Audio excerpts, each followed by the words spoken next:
नमस्कार। हाईटेक तिलक में आप सभी का हार्दिक अभिनंदन और स्वागत। जैसा कि हमारी इससे पहले वाली क्लास वर्ण विचार चल रही थी। वर्ण विचार में हमने जाना कि वर्ण दो प्रकार के होते हैं, पहला स्वर और दूसरा व्यंजन। स्वर के बारे में जाना बिल्कुल शॉर्ट रूप में बताया हुआ है, इससे पहले हमने इस क्लास में पढ़ लिया है। उच्चारण जिनका स्वतंत्र रूप से होता है उसे स्वर कहते हैं। इसके विपरीत देखिए व्यंजन, जिनका उच्चारण स्वरों की सहायता से होता है। स्वरों की संख्या मानी गई है हमारी हिंदी भाषा में 11 और व्यंजनों की संख्या मानी गई है 33। अयोगवाह वर्ण जो दो शेष बचे थे, अंग और अह, इसे कहते हैं अनुस्वार और इसे कहते हैं विसर्ग। इन दो वर्णों को अलग से गिना जाता है स्वर के अंदर, जिसे क्या नाम दिया गया? अयोगवाह नाम दिया गया है। स्वरों को दो भागों में बांटा गया। पहले तो ऋस्व और लघु स्वर जो चार होते हैं, अ, ई, उ और री, इनकी संख्या होती है 4। दूसरे होते हैं दीर्घ और गुरु स्वर जो इनके बड़े बड़े रूप होते हैं और इनकी होती है संख्या 7। इसी प्रकार हमने व्यंजनों की संख्या 33 होती है, जिनको 3 भागों में बांटा है। पहले होते हैं स्पर्श व्यंजन जिनकी संख्या होती है 25। वो होते हैं क से लेकर म तक, जिन्हें कितने वर्गों में बांटा है? 5 वर्गों में बांटा है। इस कारण इन्हें क्या नाम दिया गया? वर्गीय व्यंजन भी कहते हैं। व्यंजन को 3 भागों में बांटा है। स्पर्श व्यंजन जिनकी संख्या 25 होती है, क से म तक संख्या है, 5 वर्गों में बांटा है, जिन्हें इसके कारण इन्हें वर्गीय व्यंजन भी कहते हैं। दूसरे हैं अंतस्थ व्यंजन और तीसरे हैं उसमेय व्यंजन। इससे पहले की क्लास में हमने स्पर्श व्यंजन तक विस्तृत अध्ययन कर लिया है। आज हम पढ़ते हैं अंतस्थ व्यंजन के बारे में, ठीक है? अंतस्थ व्यंजन, ध्यान दीजिए इधर। अंतस्थ व्यंजन जो व्यंजनों की 33 संख्या मानी गई है, जिनको 3 भागों में बांटा गया।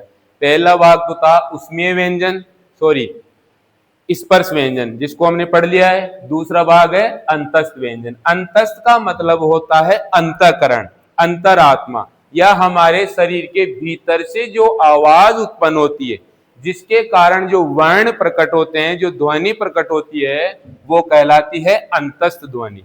और जो व्यंजन है वो कहलाएंगे अंतस्थ व्यंजन। देखिए इसके बारे में बहुत छोटी सी परिभाषा, जिनका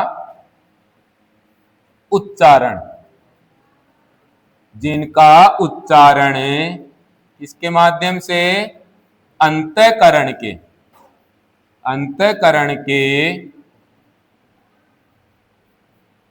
माध्यम से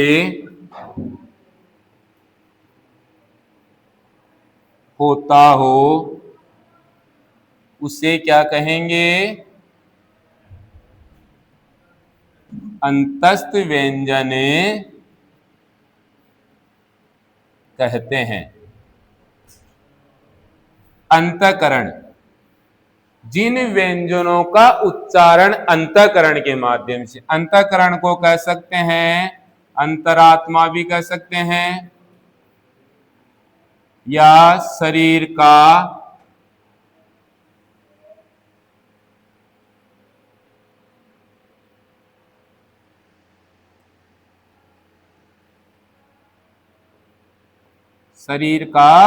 आंतरिक भाग। ध्यान दीजिए, अंतस्थ व्यंजन की बहुत छोटी सी परिभाषा है, सरल सी है। जिनका उच्चारण अंतःकरण, अंतरात्मा या शरीर के अंदर से हो रहा हो, आवाज अंदर से उत्पन्न हो रही हो, शरीर के अंदर कंपन हो रहा हो, जिनको बोलने के लिए उच्चारण होता हो, उसे क्या कहते हैं? अंतस्थ व्यंजन कहते हैं। इनकी संख्या होती है 4। कितनी होती है इनकी संख्या? 4। अंतस्थ व्यंजन की संख्या होती है 4। ये 4 होते हैं य, र, ल और व।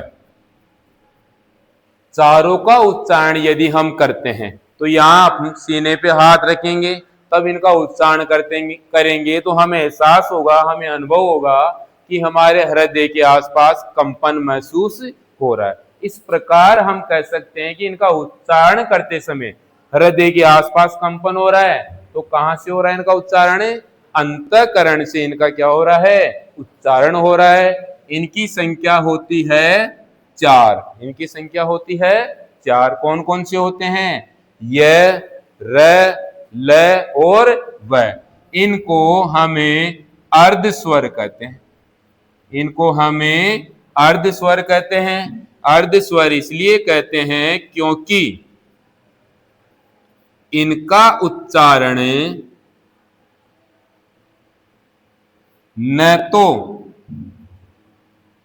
पूर्ण स्वर की तरह और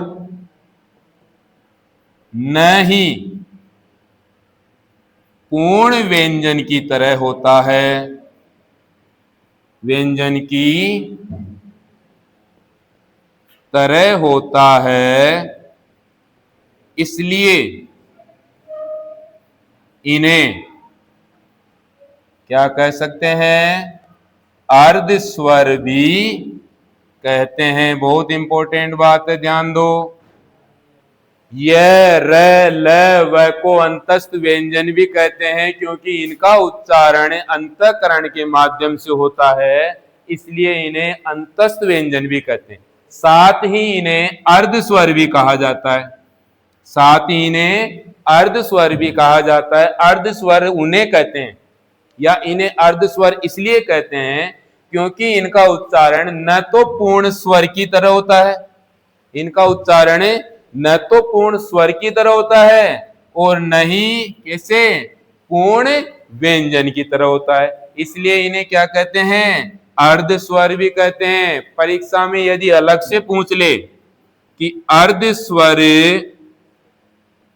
कौन से, तब ये और वह को इस विशेष श्रेणी में स्थान प्राप्त है। इन चारों में से भी यदि परीक्षा में आ जाए तो किसके ऊपर टिक लगाना है? ये और वह को अर्ध स्वर की संज्ञा दी गई है। क्यों? क्योंकि ये और वह का उच्चारण करते हैं तब बिल्कुल कम समय में इनका उच्चारण हो जाता है, जबकि र और ल का उच्चारण का समय ये और वह से थोड़ा सा ज्यादा लगता है। आप अपने मन में इसका उच्चारण करके देख सकते हो। ये और वह का उच्चारण तुरंत हो जाता है। ये और वह का उच्चारण तुरंत हो जाता है, इसलिए स्पेशल किसको कहा गया है? अर्ध स्वर। ये और वह को किसकी संज्ञा दी गई है? अर्ध स्वर की भी संज्ञा दी गई है। वापस से देखिए, अंतस्थ व्यंजन जिनका उच्चारण अंतःकरण के माध्यम से होता हो उसे अंतस्थ व्यंजन कहते हैं। इनकी संख्या होती है 4। 4 कौन कौन से? य, र, ल और व। इन्हें कौन सी श्रेणी में रखा गया है? अर्ध स्वर की श्रेणी में भी रखा गया है, क्योंकि इनका उच्चारण न तो पूर्ण स्वर की तरह होता है और न ही पूर्ण व्यंजन की तरह होता है, इसलिए इन्हें क्या कहा जाता है? अर्ध स्वर भी कहा जाता है। यदि परीक्षा में अलग से पूछा जाए कि अर्ध स्वर कौन कौन से होते हैं तो जवाब मिलना चाहिए ये और वह। यहां तक समझ में आ गया होगा। आगे बढ़ते हैं। इसके बाद में आएंगे उष्मीय व्यंजन। व्यंजन को हमने 3 भागों में बांटा था। व्यंजन को हमने 3 भागों में बांटा था। पहले थे स्पर्श व्यंजन, दूसरे अंतस्थ व्यंजन जो अभी पढ़ा, और तीसरा प्रकार है उष्मीय व्यंजन। उष्मीय शब्द बना है उष्मा से, सीधा सीधा ही पता चला है। उष्मा का अर्थ होता है गर्म हवा। उष्मा का क्या अर्थ होगा? गर्म हवा। तो ऐसे वर्ण या वे व्यंजन जिनका उच्चारण करते समय गर्म हवा मुख से बाहर निकलती हो, वो कौन से व्यंजन कहलाएंगे? उष्मीय व्यंजन कहलाएंगे। देखिए परिभाषा, ऐसे वर्ण या फिर वर्ण में भी कौन से व्यंजन, वर्ण में भी किसके बारे में पढ़ रहे हैं? व्यंजन के बारे में। ऐसे व्यंजन जिनका क्या करते समय, जिनका उच्चारण करते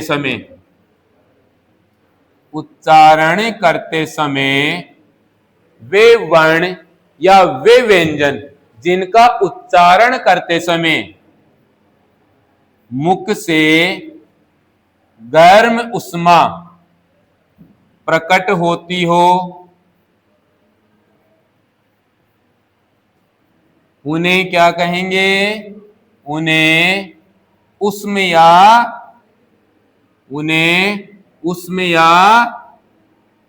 उष्मीय, उन्हें क्या कहेंगे? उष्म या उष्मीय व्यंजन कहते हैं।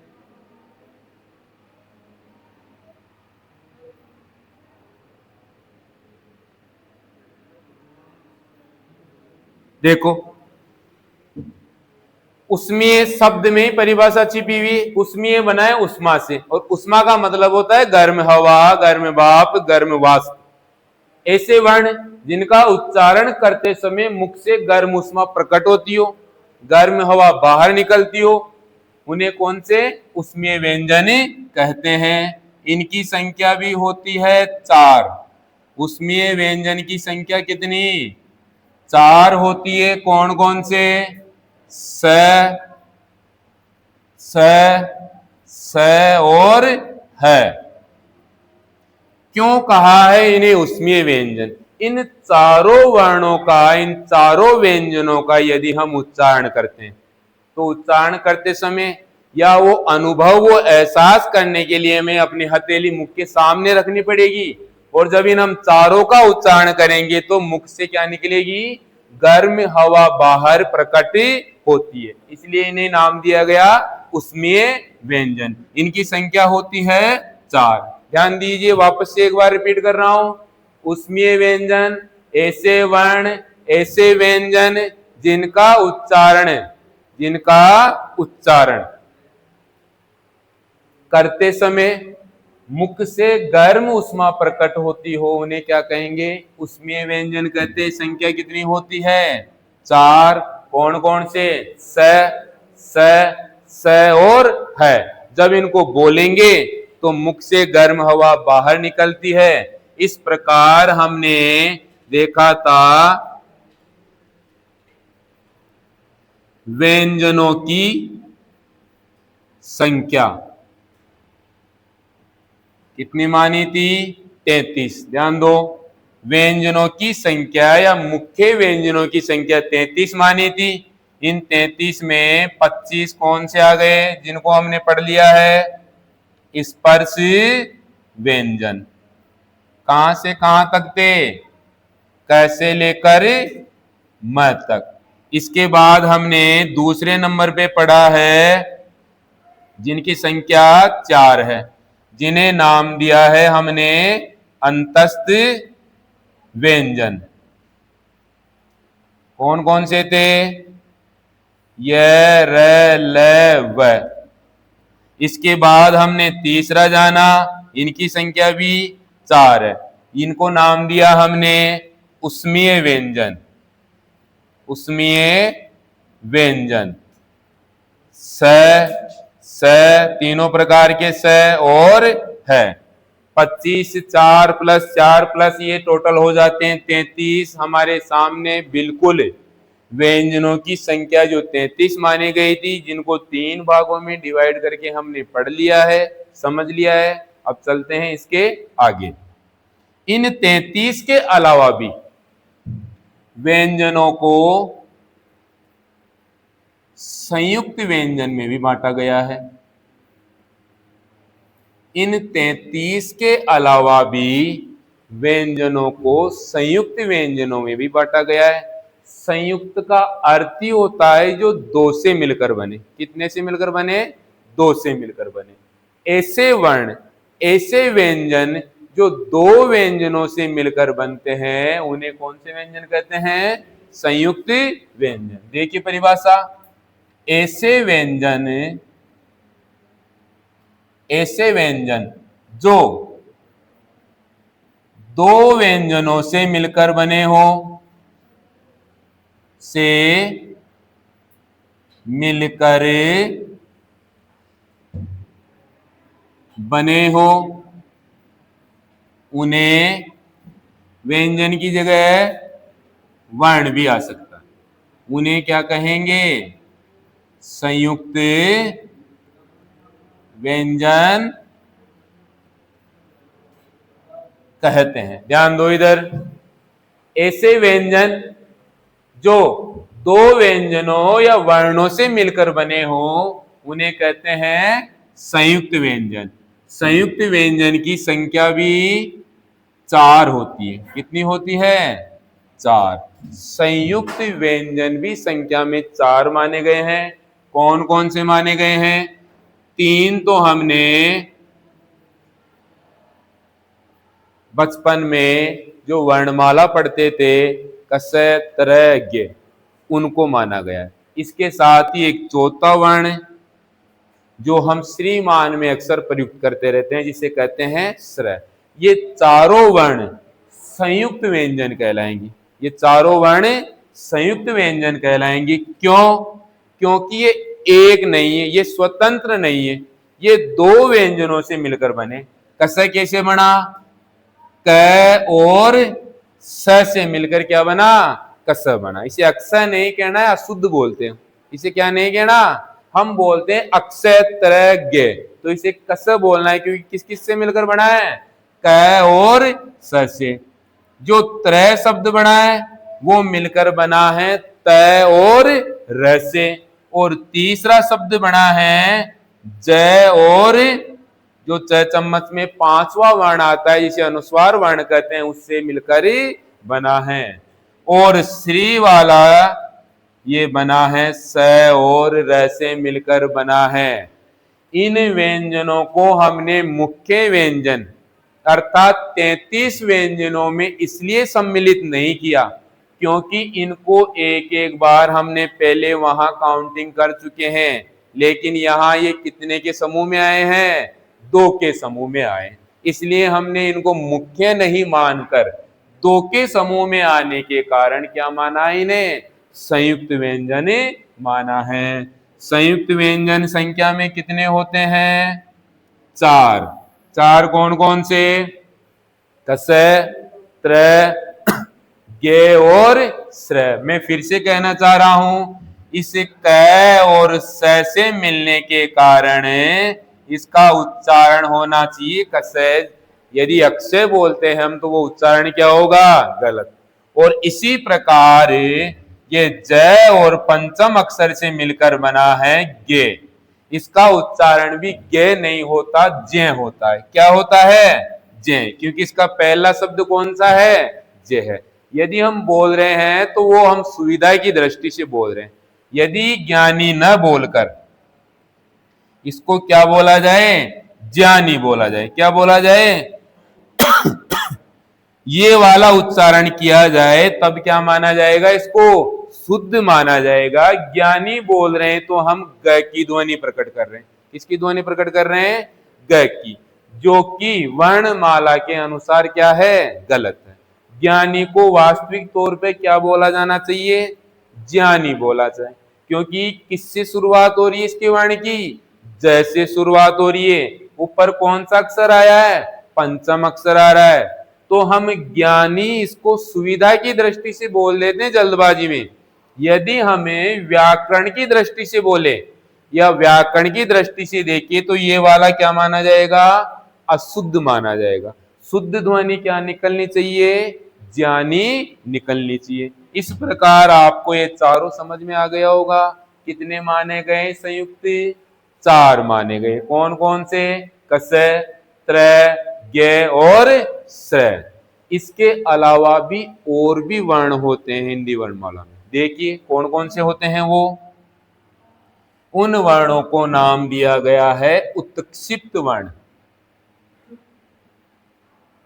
उन वर्णों को नाम दिया गया है उत्क्षिप्त वर्ण। उत्क्षिप्त का अर्थ होता है, क्या अर्थ होता है? ऊपर से फेंका हुआ। क्या अर्थ होगा जी? ऊपर से फेंका हुआ, या और कह सकते हैं उठाकर गिराना। ध्यान दीजिए, उत्क्षिप्त का क्या अर्थ होता है? उत्क्षिप्त का अर्थ होगा ऊपर से फेंका हुआ या उठाकर गिराना। अर्थात वे वर्ण जिनका उच्चारण करते समय जीभ अचानक से ऊपर उठती है और क्या हो जाती है, गिर जाती है। ध्यान दीजिए परिभाषा पे, इस शब्द के अर्थ के अनुसार बोल रहा हूं। अर्थात वे वर्ण जिनका उच्चारण करते समय मुख में जिह्वा या जीभ क्या होती है, अचानक से ऊपर उठती है और तुरंत ही क्या हो जाती है, नीचे गिर जाती है। ऐसे वर्णों को क्या नाम देंगे, हमें उत्क्षिप्त नाम देंगे। क्या होगी परिभाषा, ऐसे वर्ण जिनका उच्चारण करते समय मुख में जिह्वा कह सकते हैं या जीभ कहां तक, कौन से स्थान तक, मूर्धा तक। वो स्थान कौन सा है, मूर्धा हमने पढ़ा था इससे पहले वाले क्लासों में कि ऊपर वाले जबड़े में दांतों के पीछे एक उभरा हुआ स्थान है। ऊपर वाले जबड़े में दांतों के पीछे क्या है, एक उभरा हुआ स्थान है। उस स्थान को क्या कहते हैं, मूर्धा कहते हैं। ऐसे वर्ण जिनका उच्चारण करते समय मुख में जीभ मूर्धा तक उठकर क्या हो जाती है, नीचे गिरती है, उन्हें क्या कहेंगे, कौन से वर्ण है, उत्क्षिप्त वर्ण कहते हैं। बहुत इंपॉर्टेंट वर्ण है ये। हम अक्सर इन वर्णों में गलती कर देते हैं। संख्या होती है इनकी 2। उत्क्षिप्त वर्णों की संख्या कितनी, 2 होती है, ड और ढ। ध्यान दीजिए, हमने स्पर्श व्यंजन पढ़े पहले। कौन से व्यंजन पढ़े, स्पर्श व्यंजन। कितनी संख्या थी स्पर्श व्यंजन की, कितनी थी, 33। स्पर्श व्यंजन की ट वर्ग की कौन सी पंक्ति पड़ी थी, ट वर्ग में ट, ठ, ड, ढ और अण। ये वर्ण आए, इनमें ये 2 वर्णों पे गौर करिए। ये 2 वर्ण स्पर्श व्यंजन में पहले से आए हुए हैं, लेकिन उनमें और इनमें अंतर है। उन वर्णों के नीचे अपनी भाषा में कह सकते क्या नहीं लगी हुई, बिंदी नहीं लगी हुई। क्या नहीं लगी हुई, ये बिंदी। इसे तल बिंदु कहते हैं। क्या कहते हैं इसे, तल बिंदु, या फिर क्या कह सकते हैं, पद बिंदु। जो ये बिंदु है इसे क्या कह सकते हैं, नीचे लगी हुई है, तल बिंदु, तले में लगी हुई है। या फिर पद बिंदु, पद का मतलब क्या होता है, पैर। कहां लगी हुई है बिंदु, पैरों में लगी हुई है। देखो स्पर्श व्यंजन वाले ड और ढ में और ये वाले ड और ढ में अंतर है। वहां क्या नहीं लगी हुई, बिंदु नहीं लगी हुई। बिंदु को क्या नाम दिया हमने, तल बिंदु या पद बिंदु। जबकि यहां क्या लगी हुई, इन दोनों के नीचे एक डॉट लगा हुआ है, एक बिंदु लगी हुई है। इसलिए ये 2 प्रकार के वर्ण बन गए। अर्थात ड भी कितने होते हैं, 2, और ड डलिया वाला भी कितने होते हैं, ढक्कन वाला भी 2 होते हैं। दोनों में बहुत छोटा सा अंतर है, वो है बिंदु का। इन दोनों को कौन से वर्ण कहते हैं, द्विगुण। इन दोनों को द्विगुण व्यंजन भी कहते हैं। ध्यान दीजिए, ड और ढ जिनके नीचे डॉट लगा हुआ है, तल बिंदु लगा हुआ है, इन्हें द्विगुण व्यंजन भी कहते हैं। क्यों कहते हैं द्विगुण, क्योंकि इनके उच्चारण में सामान्य से दुगुना क्या लगता है, समय लगता है। इन्हें द्विगुण व्यंजन क्यों कहते हैं, क्योंकि इनके उच्चारण में सामान्य से कितना समय लगता है, 2 गुना ज्यादा समय लगता है। इसलिए इन्हें कौन सा व्यंजन कहते हैं, द्विगुण व्यंजन भी कहते हैं। थोड़ा सा अंतर देखिए, स्पर्श व्यंजन के ड और ढ और ये वाले ड और ढ कौन से होते हैं? इनसे तो कौन सा शब्द बना? डमरू। कौन सा बना? डमरू। और इनसे कौन सा बना? सड़क। क्या अंतर है इन दोनों में? इन दोनों में इतना सा अंतर है, यदि शब्द की शुरुआत करनी है तो कौन से वाले ड आएंगे? स्पर्श व्यंजन वाले। यदि शब्द की शुरुआत में ड और ये वाले ढ लिखना है तब तो ये आएंगे, और पहले अक्षर के बाद में यदि हमें कोई से भी ड और ढ लिखने हैं तो कौन से वाले लिखने पड़ेंगे? दूसरे वाले ड और ढ लिखने पढ़ेंगे। 2 मिनट की क्लास है, ध्यान दीजिए। वर्णमाला क्या पढ़ रहे थे हमें? वर्णमाला। वर्णमाला किसका समूह होता है? वर्णों का समूह। 2 मिनट की क्लास है, ध्यान से दीजिए। वर्णमाला, वर्णमाला क्या कहते हैं? वर्णों का समूह क्या कहलाता है? वर्णमाला। वर्णों का समूह क्या कहलाता है? वर्णमाला। वर्ण कौन से थे? स्वर और व्यंजन को ही वर्ण कहते हैं ना, तो इन स्वर और व्यंजनों का समूह क्या कहलाता है? वर्णमाला कहलाता है। कैसे? वापस से सही परिभाषा लिख रहा हूं। वर्णों का क्रमागत समूह ही क्या कहलाता है?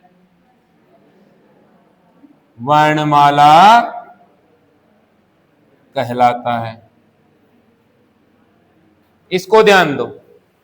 वर्णों का क्रमागत, क्रमागत शब्द लिखना जरूरी है क्योंकि वो कैसे जमे हुए रहने चाहिए? क्रम से जमे हुए रहने चाहिए। वर्णों का क्रमागत समूह ही वर्णमाला कहलाता है। हिंदी भाषा में, इंपॉर्टेंट लिख रहा हूं मैं यहां पर, ध्यान दो। हिंदी भाषा में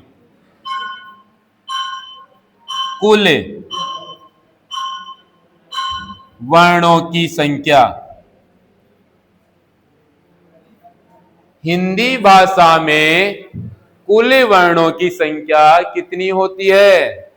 हिंदी भाषा में कुल वर्णों की संख्या 2024 तक तो कितनी थी? 52। ध्यान दीजिए, हिंदी भाषा के कुल वर्णों की संख्या 2024 तक तो कितनी थी? 52 थी। कब की बात हो रही है? कब की बात? 2024 तक। फिर कब? 22 अक्टूबर 2024 को केंद्रीय हिंदी समिति ने, केंद्रीय हिंदी समिति ने हिंदी वर्णमाला में, हिंदी वर्णमाला में केंद्रीय हिंदी समिति ने हिंदी वर्णमाला में क्या करते हुए? संशोधन करते हुए, संशोधन करते हुए एक और वर्ण जिसे नाम दिया गया विशिष्ट व्यंजन, जिसे नाम दिया गया विशिष्ट व्यंजन,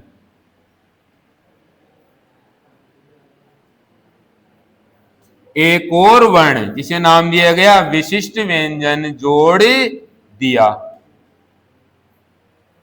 देखो, बहुत महत्वपूर्ण बात है। हिंदी भाषा में कुल वर्ण कितने माने गए हैं? 52। और कब तक की बात है ये? 2024 तक की। लेकिन कौन सी दिनांक? 22 अक्टूबर 2024 को किसने? केंद्रीय हिंदी समिति ने हिंदी वर्णमाला में क्या करा? संशोधन करा। ये संशोधन करती रहती है समय समय पर, कोई सी भी कोई डाउट हो, कोई कमी रहती है तो उसमें सुधार करती हुई रहती है। तो इस दिनांक को एक और वर्ण इसमें जोड़ दिया। उस वर्ण को क्या नाम दिया गया? विशिष्ट व्यंजन। इस प्रकार अब यहां वर्तमान लिख रहा हूं, वर्तमान में कुल वर्णों की संख्या, वर्तमान में कुल वर्णों की संख्या अब कितनी हो गई जी? कितनी? 53। आज की बात करें तो वर्तमान में कुल वर्णों की संख्या हो गई है 53।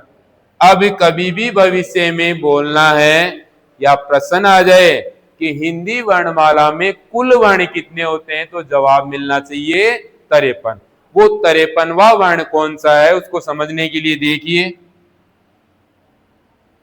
विशिष्ट व्यंजन। क्या नाम दिया उसे? विशिष्ट व्यंजन। कौन से नंबर का है ये? 53वां वर्ण। और वर्ण में भी कौन सी श्रेणी में रखा है हमने? व्यंजन की श्रेणी। वर्ण में भी हमने रखा है व्यंजन की श्रेणी। इसको नाम दिया है विशिष्ट व्यंजन। कौन से नंबर का है? 53वां है। नाम दिया है विशिष्ट। पहचान कैसी है इसकी? पहचान और उच्चारण। पहचान और उच्चारण में देखिए 3 वर्ण। कितने वर्ण हैं?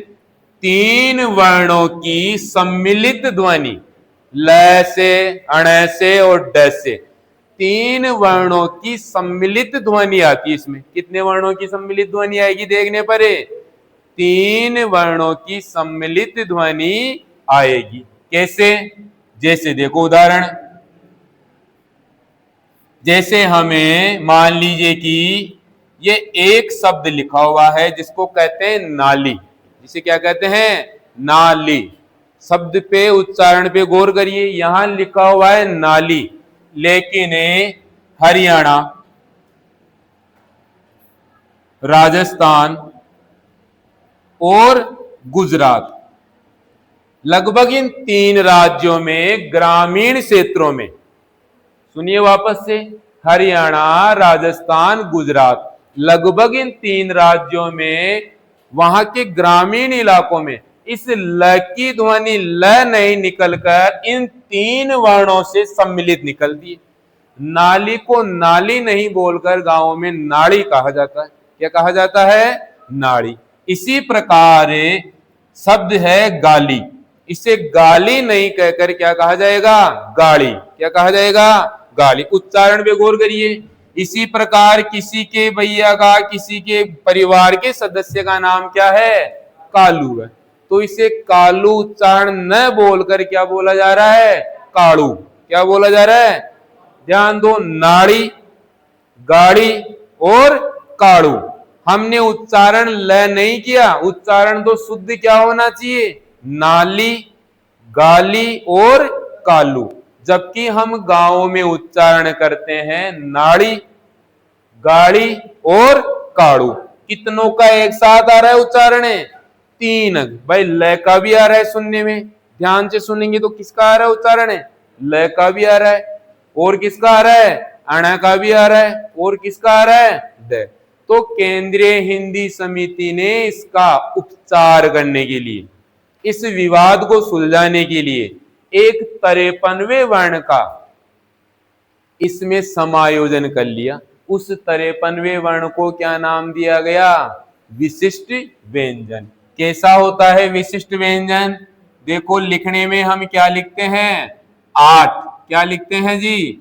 8। जिस प्रकार 8 लिखते हैं उसको खड़ा नहीं लिखकर कैसे लिख देना है? इस वाली स्थिति में लिख देना है। जैसे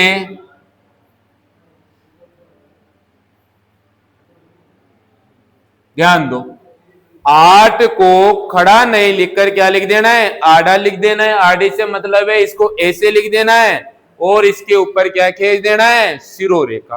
कौन सा व्यंजन है ये? कौन सा?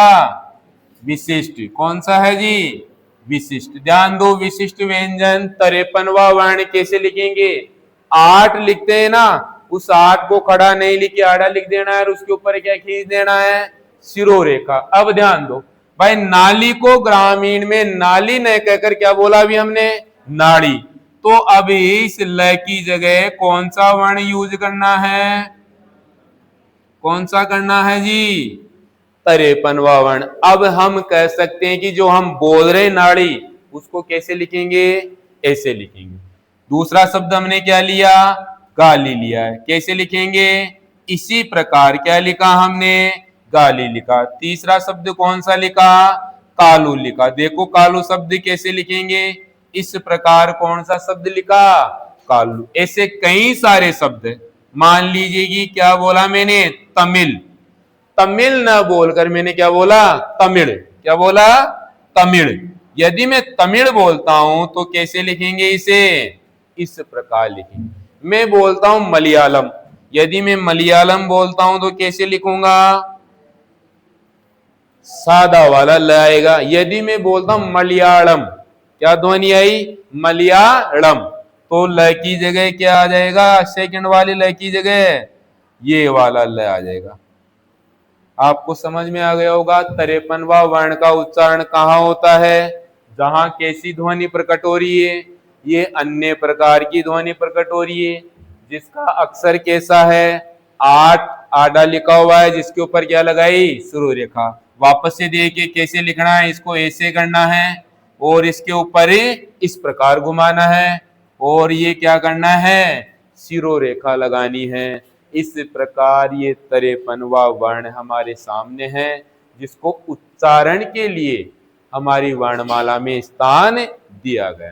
टोटल वर्ण होते हैं 53। इन 53 वर्णों को हम वापस से एक बार क्या कर लेते हैं, रिवीजन कर लेते हैं। ध्यान दो, हिंदी वर्णमाला के कुल वर्ण कितने बताए हैं, हिंदी वर्णमाला के कुल वर्ण कितने बताए हैं, 53 बताए हैं। अब ये 53 कैसे कैसे हुए हैं, इससे पहले क्लास में हमने पढ़ लिया है। ध्यान दो, सबसे पहले पढ़ा है हमने स्वर, कितनी संख्या बताई थी स्वरों की, 11। फिर स्वर के बाद पढ़ा है हमने अयोग वाह, कितनी संख्या बताई थी, 2। अयोग वाह के बाद पढ़ा है हमने स्पर्श व्यंजन, या फिर सीधा इनको लिख लो एक भाग में, मुख्य व्यंजन। मुख्य व्यंजन कितने, 33, और उन 33 को कितने भागों में बांटा था, 3 भागों में। स्पर्श व्यंजन कितने, 25, अंतस्थ कितने, 4, और उसमीय कितने, 4। आगे हमने पढ़ा था संयुक्त व्यंजन, कितनी संख्या बताई थी संयुक्त की, 4 संख्या बताई थी। इसके बाद पढ़ा है हमने उत्क्षिप्त या फिर द्विगुण, इनकी संख्या बताई है 2। और एक जो कौन से नंबर का, 53वां, इसे क्या नाम दिया, विशिष्ट वर्ण। कितनी संख्या है, इस प्रकार हम इन सबको टोटल करते हैं तो हमारे हिंदी वर्णमाला के कुल वर्ण कितने आएंगे, 53 वर्ण हमारे सामने प्रस्तुत है। आज की और इससे पहले की एक क्लास में हमने वर्ण विचार की क्लास को बढ़िया तरीके से समझ लिया है, आपको भी भली प्रकार से समझ में आ गया होगा। वापस से बता रहा हूं, हिंदी वर्णमाला में अब कुल वर्णों की संख्या 53 है। कितनी है, 53। ध्यान रखिएगा, ठीक है। आज की क्लास को यहीं विराम देते हैं। जय हिंद, जय भारत।